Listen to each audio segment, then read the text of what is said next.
What's up, everybody? Welcome to the BT Podcast. Thanks for hanging out with us. My name is Danny, your host and online pastor of BT Church. However you're tuning in, whether you're on YouTube, Spotify, Apple Podcasts, thanks for listening in. We pray this conversation is a blessing to you. If this does bless you, feel free to share it with somebody and let them know that this conversation does exist. You can post it, tweet about it, whatever you want to do. In today's episode, we have a very special guest named Jenny Newcomb, who is the CEO and founder of an organization called Table 235. This organization does powerful things, so you'll hear that story. And also, the month of April is Child Abuse Prevention Month, so we are highlighting her organization and talking about that and ways that you can partner with Table 235. Enjoy this conversation. What's going on, everybody? Welcome to the podcast. We have a very special guest with us today, Miss Jenny Newcomb. Say what's up to our audience, Jenny. Hi, so glad to be with you. Yeah, amen. So here at BT, we have four main pillars that kind of make up our mission statement. It's biblical teaching, relevant worship, authentic community, and global concern. So if you do a membership class, if you're a part of BT, you know that those four things are what our church stands on. And so what we're doing with this episode is we're diving into the global concern pillar, which basically means that our church cares for our neighborhood, cares for our city, and we desire to live out our faith in Jesus both locally and globally, right? And so practically what that looks like for us as BT is we go on mission trips, we send out mission teams. Sometimes people within our church are called to a different missional lifestyle, so they're sent off to go plant a church, to go start an organization, to go do something in whatever it is that God's calling them. And our church oftentimes partners prayerfully and financially with those people. We love to connect with them. And so currently as a church, and I don't know if you knew this, Jenny, we support over 30 different organizations as a church, whether they're individuals doing something missional, whether it's a church planter, an organization. And so I know that Pastor Chris loves celebrating the fact that BT Church is a giving church. And I know that he's kind of said from the pulpit, how much money we've given out, usually in December or something like that, we kind of give an end of the year statement. And so, yeah, we've given out so much funds to support the gospel movement, not just in South Texas, but really across the world. So it's just really cool to be a part of that. And for me, this is something that's kind of close to my heart a little bit because I believe if it wasn't for BT, we would not have seen Queens Church start because BT was such a big support for Summer and I in moving to New York City after we got that call to start Queens Church. And so with today's episode, we have an amazing guest. You already met her. And so to me, I love talking to Jenny because, part of it is kind of hard for me to talk to Jenny because, and you'll hear right now, because I feel like the most convicted person of all time when I talk to you because you're the most spiritual person I've ever met. And so it makes me feel like, man, my prayer life is so terrible. But also your story is just phenomenal. We've been able to do some ministry things together in the past couple of weeks and months. And it's just been so cool to hear your story. And so, but also I want to highlight that you have started and founded an organization that we're going to talk about today. So really cool conversation that's about to happen. And so, Jenny, I would love to just start with you kind of just sharing your story. Where did you grow up? How did you come to know Jesus? How did you end up in church? Kind of give us a quick, brief version of what your story is like. Yeah, sure. First, I just want to say it's been so much fun doing ministry with you these past few weeks. Yeah, it's been great. And having the opportunity to pray for you in summer as you guys went off to New York, I felt like I got to be part of it in that way. Very much a part of it, yeah. Yes. So I grew up in Houston, Texas, but I moved to the Rio Grande Valley when I was about 23. Nice. So I've lived here longer than I've lived anywhere else. Yeah, it's good. So the valley is my home. I love the people of the Rio Grande Valley. Nice. There is I've mentioned this, there is a grace, there's a humility, there's a sense of family that exists here in this valley. And I really do feel like I'm called to be here and that this is the place where I'm meant to serve. Yeah. That's great. I love that. Yeah. So Valley is great. Food is great. Culture is great. Yes. It's like a party culture or anytime there's a reason to celebrate, the whole family is getting together, right? And so, yeah, I love that. When did you come to know Jesus? Kind of give us that. Yeah. So I was young. I was 13 when I first gave my life to Christ. But in my later teen years, lots of things happened. Yeah, of course. I was a bit of a rebel, and that rebellion just kept going. And a little bit of background, so a little bit about the backstory. I was adopted as a baby, and that's the first time I'm hearing that. Okay. I've heard your story a couple of times. I didn't know that part. That's great. I felt like I needed to share something that was unique to this ministry, And I struggled all through my young years, really up until coming to really know Jesus, with abandonment and rejection issues. I really struggled with that. And my adoptive parents, God chose some amazing adoptive parents for me. They did an incredible job of telling me and reminding me I was special and chosen. That's good. But still inside of my heart, there was just this, what was wrong with me? Am I sort of like inherently unlovable that somebody would want to give me away? Of course, now I'm like so grateful that they chose life. They chose to make the decision that they did. But I struggled. And so for years in my life, I was looking for that validation, for that worth in other people. And so that really, I think, was the reason why my journey went the way it did.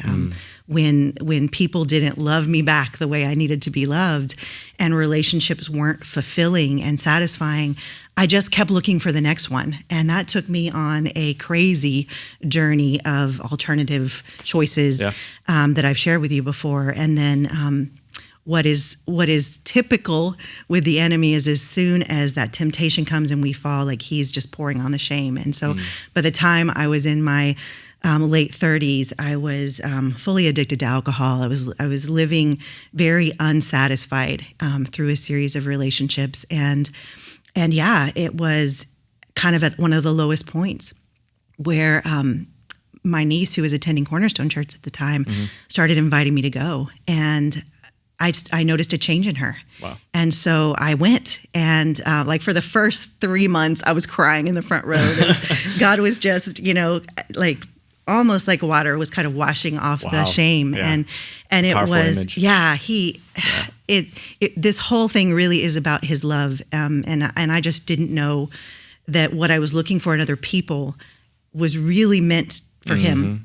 And he found me, because he does that. He looks for us and he searches for us, and he found me at my late age of 39, 40. Yeah. And I truly met him for the first time there. And all of that just kind of started to wash away. Wow. And so since then, I have just wanted to be part of helping people truly meet Jesus and find what his purpose is for them and find the love he has for them. And so all the serving and everything kind of just comes from that place of knowing that he can find you wherever you are. Man, that's so good. And so one thing that I took away from just hearing your story again is that an invitation can truly change a life. Sometimes I feel like there's like a level of fear of people sharing their faith, sharing the gospel with people. Like, it's in our culture, the gospel sharing is more relational now, not so much like the door-to-door mindset type of thing. Right.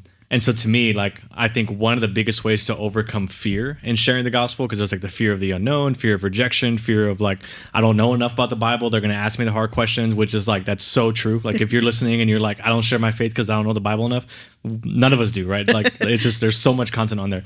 But what we all can do is just invite somebody to church. That's my story. Somebody invited me to church and I came and I heard about Jesus, right? There's so much power in the invitation, and it changed your life as well too. And so love that. So you were adopted, and that kind of leads to your passion. And so you began an organization. Tell us what that organization is. Tell us the name. Tell us what the name stands for. And tell us like your passion for creating this project. It's just in love with this project, like second to Jesus. Jesus is one. And this ministry is two. Table 235 started as a ministry in the fall of 2020. Table, place that you gather for various purposes, usually for some of us food. 235 came from Psalm 23:5. And so 2020 for me was God just kept pouring Psalm 23 into my life, starting in February, even before the pandemic. He was just pouring this passage into my life. And it was verse 5, 23:5. He prepares a table for you in the presence of your enemies. He anoints your head with oil. My cup overflows. That it just spoke to me, and it carried me through some really difficult months in 2020. I lost my job for the first time, was unemployed in many years, and just struggled to find a way back into the workforce. Now I know God was carving out that time to really birth Table 235. Back when I had given my life to him, truly surrendered, he kind of planted a desire, a dream in my heart to help reach people and then help those people fulfill his purpose. And it was in this time where I realized that this group of individuals who are coming up through the foster care system and are dealing with home life situations where they're feeling and in many cases are literally being rejected, neglected, abused, abandoned, that there was just a love that he was planting in my heart for these individuals. Yeah. But specifically knowing I wasn't really called to be a foster parent. So I was like, well, what do I do? Wow. You know, how do I connect with this? There's a passion because of my history. And so he doing what he does, he helped me reflect on my life and what he had called me to do and to learn through the years. And so he helped kind of bring about a ministry that was about reaching young women that are aging out of the foster care system, that are seeking and are needing a community of support to have a full life. Wow. And to be at the center of that table, so to speak, when we gather is Jesus, right? Yeah. So he is the centerpiece of the ministry. That's good. And so fast forward to the beginning of this year, 2021, we registered Table 235 as a nonprofit in the state. We're working on applying for the 501c3 and doing all the building up of nonprofit. I'm grateful for having that type of experience. That's like all the adulting work. Yes. Right? It's like, okay. We're doing great on the adulting work. Yeah. But I tell you what, it is a learning experience on the serving side of it. The amount of trust that has to be earned in these connections with these young ladies that I'm reaching out to. It is going to be a lifelong journey. Yeah. And that's okay. You know, I'm going to be in it for the long haul. This isn't just a stop, you know, give a little and then walk away. Yeah, this wasn't like a random, like, I'm bored during COVID, during pandemic, so I'm just going to start something. Like, no, like this is a call that got us specifically from your birth placed on your life, even before that, right? That God knew what you were going to do. And so, yeah, I love just the entire focus of this organization. This might be an obvious question, but I'll ask it anyway, just to kind of like get some more information. Sure. You said that this is specifically for girls who age out. At what age is that? 18 to 24 is the primary range where we're recruiting. But if they're older than 24, that's okay. I mean, I have one young lady that I'm connected with that's older. And so, but definitely an adult at the age of 18. Yeah. They can still be in the foster care system up to 24, but many will choose to age out early or they'll run away before they turn 18. Yeah. And if they're 18 and that was the case, you know, we're happy to serve them. I'm just looking to serve young women who are already adults who are needing that type of community and support. And so kind of the vision for it is that what if every table in every home had Jesus in the center and it was a table and a place where love could be exchanged. Yes. And that's not the case in so many homes. Yeah. But I feel like, you know, there's this cycle that happens with those that have dealt with trauma and abuse. And so if we could be part of it, of bringing Jesus into that cycle and seeing what he can do, I know that he can make that a reality. Yeah. And so, that's all we're trying to do is just meet these young women. You know, we did our first outreach last December, and I had the opportunity to meet 4 of these young women, and just in delivering some beautiful gifts, so many people that didn't even know about what was going on. I put a fundraiser up, and all of this money, we passed our goal in 2 days. Praise God. And so we pulled together some gifts for them, and I was expecting to have a touching exchange. What I wasn't expecting, and driving home from the last one, was being overwhelmed with their strength. They truly are overcomers. There they were standing, talking to me, receiving from a stranger a gift, and smiling in the midst of having overcome what they've overcome. Yeah. And I was just like, oh my goodness, Lord, these young women are going to be my heroes. Yeah. I'm sure of it. Just so grateful that I can get to be part of serving them in some way. That's good. What often happens when somebody ages out? Like, what's like maybe like the normal next step for that person? Yeah, I mean, there's actually some statistics on this, which is dismal and really sad. So when folks age out of foster care, they say that 1 in 5 will be homeless within a year. Wow. 1 in 5. That's ridiculous. 1 in 4 will be incarcerated in 2 years. Wow. 71% of women will be pregnant by age of 21, and often single. You know, in that 50% will be unemployed by 24, and only 3% or under will get some sort of a higher education degree. So without intervention, the future is going to be really difficult. Yeah. Doesn't mean they can't overcome it. For sure, of course. And they can be one of the few that don't fall into these statistics. And I believe that Jesus can make that possible. Yeah, they can amen. be amazing stories. Yeah. But and I don't know if you know reality, this answer, but do you see that, do you ever compare like those statistics from like South Texas to like other areas of the state or of the country? Like is South Texas, not that it's good either way, but any better, any worse? Is it like basically, are those stats like statewide, countrywide, valley-wide? Yeah, these are national stats. Okay. I will say that what I've learned that's unique about the Valley, and for about 13 years, I worked in workforce development, and so I learned a lot about the demographics of our community, and we are a very young community. We're a growing community. We like to have families, and we like to grow them, and so the homeless numbers here won't look the same as they would look in another community, because homelessness in the Valley often looks like staying with extended family and friends. Yeah. The issues of incarceration are pretty close. The issues of education might even be worse.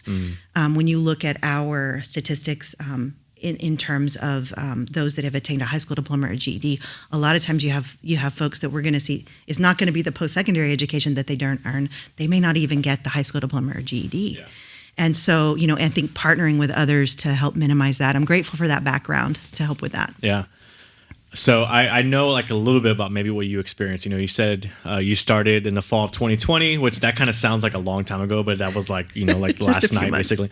And then, in January, you started up as a, nonprofit, and you started getting all those, details laid out. And so going after a project of this magnitude, it can be extremely intimidating. You don't have all the details. You don't have all the answers. You don't have all the funds. You're literally walking into the unknown. So what were you feeling as you were beginning this organization? And when did you know, like, all right, it's time to start? Because God probably planted this idea in your mind a while back, not in the fall of 2020. So when did you know, like, all right, it's time to go? Yeah, it was terrifying and exciting. Yeah. What was I feeling? I was terrified and excited. Yeah. Yes, God planted this idea in my mind about 10 years ago.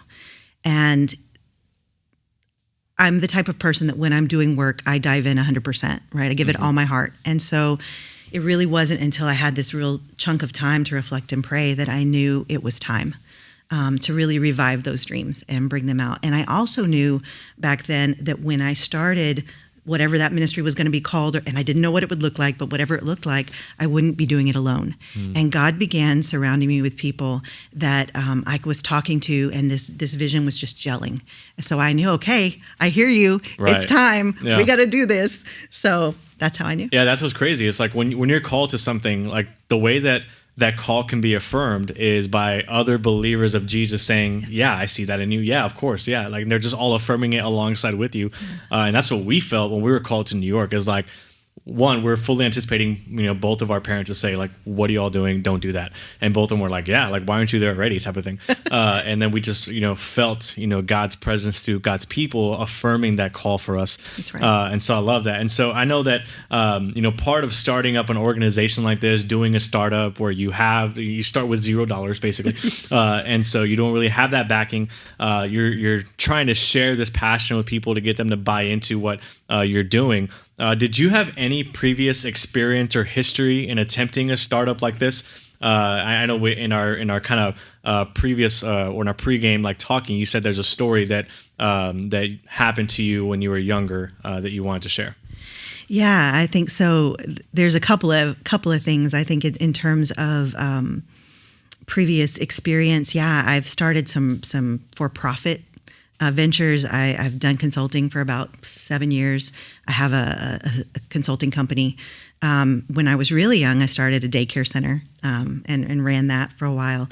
But yeah, I think sometimes we have to just put ourselves in circumstances where we've never been and try them and look for mentors in those places. I think I shared with you some of the first opportunities I had in speaking and sharing with the board. I was terrified. And I think this is related to this story, is just that you should never approach doing anything alone. And so I was presenting to this board of directors, and I was so nervous, and I forgot to breathe. So I'm talking, and my voice is getting higher and higher and higher, and I'm not breathing. And about that time, my boss, who's in front of me, she kind of looks back like, what is happening to Jenny?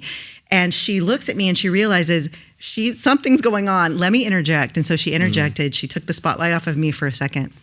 And then I just take this big deep breath and I was able to kind of regain composure and keep going. And so I think just mostly, yeah, it's scary to start anything new, but not starting alone and really making sure you've got a good group of people around you, who you trust, and who can step in when you're struggling a bit, because in every startup, in every venture, you're going to have seasons where you feel renewed and focused and you see effectiveness pouring forward. And then you're going to have seasons where you're stumbling and you're struggling and you need that community around you, and those other leaders around you that you trust to speak into your life at that time. And anytime you're starting up anything, don't forget to breathe. Right? Yeah. So it's just like definitely, you must breathe. Keep breathing. Okay. You must breathe. So the timing of this podcast is also important too, because as I heard about your story, I heard about your organization with Table 235, which is doing phenomenal things already, and I believe God has big plans for Table 235. But also with this month specifically of April, it is Child Abuse Prevention Month, and so oftentimes, just from my experience of knowing about things happening in the culture in our world. Often, if people aren't closely connected to something, they're not aware that that something exists, right? And so, for so many people, if something is not an issue to them personally, then they're not being affected by it. Then they don't even know that it exists around them. And so that's why we have these months. We have these, awareness moments and situations to let people know that there actually is a problem, and you may not even be aware to it. Your eyes may not see it. Your ears may not hear it. And so. What is something that you would like our audience to know specifically about this month? Yeah, I think, it's all about child abuse prevention awareness. And so it's really just being aware that it exists. And often it's hidden, and many times it can exist right in our own families, right in our own backyard. And just looking out for those signs. Some places where folks can go, the Children's Advocacy Center of Hidalgo and Starr County has great statistics on this region. There's also a Cameron and Willacy County location. And then the Texas Department of Family and Protective Services as well has great information on what to do if you suspect there might be abuse, neglect going on, and how you can intervene in those cases. Many times we think, well, it's none of my business, right? Yeah. I shouldn't even. But legally, as adults, if we see something and we believe it could be abuse, we are required to act in the protection of those children. And so I think when we realize that, it's okay. I could call, I can inquire and see if what I think this might be is what it is. Yeah. And you can make those complaints anonymous too. So it doesn't have to be named as well. So that's good. Yeah. I remember in New York, riding the subway, every time there's always announcements, and it was if you see something, say something, right? And sometimes, like you said, we may not feel like we have the power to do anything, but we can at least do something, right? Yes. There's something we can do. There's someone we can call. There's because this is a reality, unfortunately, because we do live in a broken world. These type of broken situations take place, but that's why we want to make this awareness. We want people to know, but we also want people to know that there are people like you that are actively doing something, essentially every day for this, that you're fighting for the people that are, getting out of foster care and those sort of things, and helping them not be a part of those statistics where they're, showing right now. And so I love that. And so what are some ways that you kind of stay up to date with what's happening in that world, in the child abuse prevention time? You threw out some locations. Are there websites that you look up? Are they books that you read? What are some ways that you try to stay up to date with this information? Yeah, both the Children Advocacy Center website and the Texas Department of Protective and Family Service website have great information. There's childhelp.org.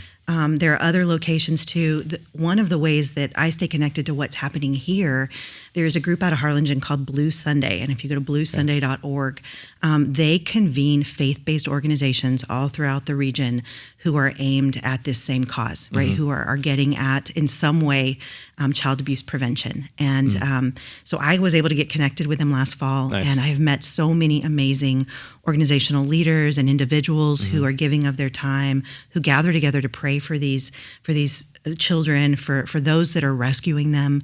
And I think, you can look there. There is also later this month The last Sunday of the month of April is considered Blue Sunday. That's the name of the group. And so that is the day in our nation where individuals can pray for children that are surviving and or have survived abuse, and can pray for those who are helping them overcome and come out of those circumstances. So the 25th is the day to pray. All right, so let's do this. Everybody tuning in, our audience, everybody listening, we're all going to set an alarm.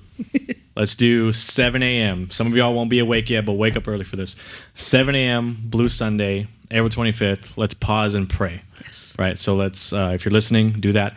If you're not listening, tell a friend about that. 7 a.m. on Blue Sunday, we're going to do that. And so, man, thank you for sharing all that information. It is so good, so powerful to see.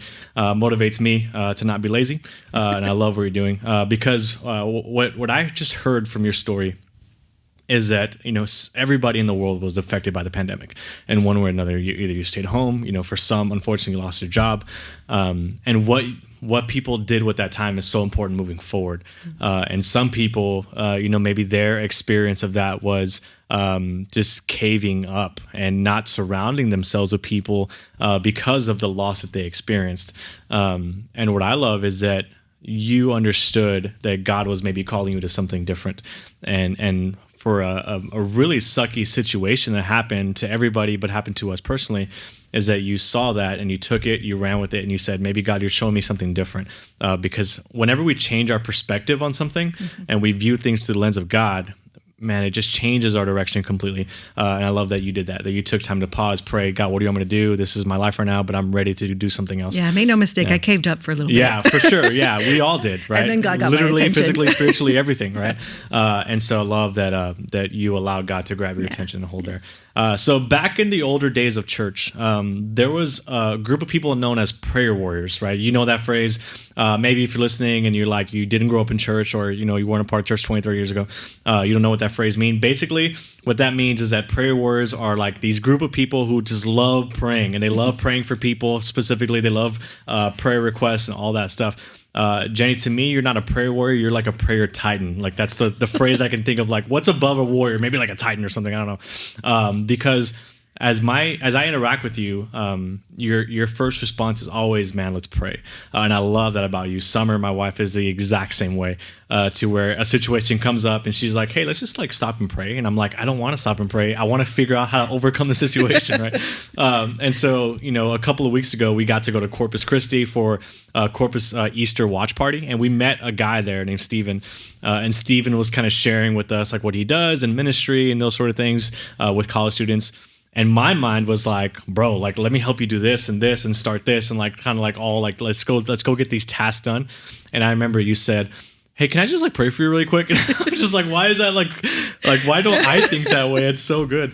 And so like, I'm willing to bet that wasn't always your initial response, right? Is let's go to God in prayer for this moment. Even before this podcast, you were like, let's just pray really quick. I have a confession to make. That's the first time we ever prayed for a podcast. So, hey, but I've been praying for your podcast. Thank you. I know. I feel it. Okay. And so what gave you that passion for prayer? Oh, man. So in 2011, at my church, we started a fast. I had never even heard. I didn't even know what a fast was other than like the diet ones that you can do. And so we started a season of fasting and prayer at Cornerstones, 21 days. And at the time, I honestly, I could not hear God's voice. I didn't know where he was, or I just felt so lost. Mm-hmm.